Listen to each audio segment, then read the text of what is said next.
निमाड़ की mother Teresa के नाम से प्रसिद्ध स्वर्गीय कांताबेन त्यागी की पुण्यतिथि निवाली में श्रद्धा भाव से मनाते हुए उनके बताए हुए रास्ते पर चलने का संकल्प लिया।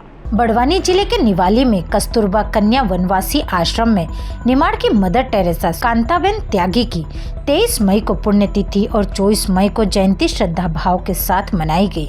पुण्यतिथि उनके निवास स्थल झाकर में मनाई गई, जबकि जयंती कस्तूरबा कन्या वनवासी आश्रम निवाली में मनाई गई। निवाली के आश्रम परिवार में कार्यरत बहनें, भूतपूर्व छात्राओं और यहाँ पर अध्ययन करने वाली बालिकाओं ने स्वर्गीय कांताबेन त्यागी की पुण्यतिथि मनाते हुए उन्हें श्रद्धा सुमन अर्पित किए। गौरतलब है कि आश्रम में सेवानिवृत्ति के बाद भी कुछ बहनें पूरे तन मन और धन से काम करते हुए अपनी सेवाएं दे रही हैं, जिसमें पुष्पा सिंह, कलावती किराड़े, गोमती डाबर, सुमित्रा वास्कले, डॉक्टर सेवंती डाबर समय समय पर यहां आकर अपनी सेवाएं देती आ रही हैं।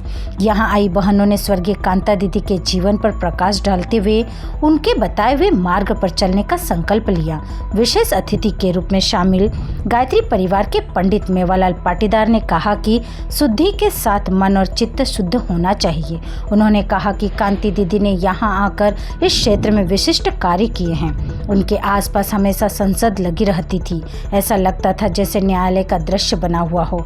उन्होंने आदिवासी समाज के लोगों के साथ बैठकर खाना खाया और समाज में समरसता स्थापित करने का कार्य किया।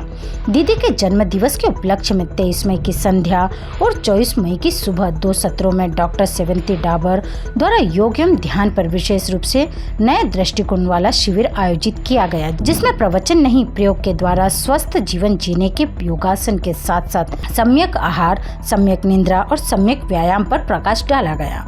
Bureau report, Khargone.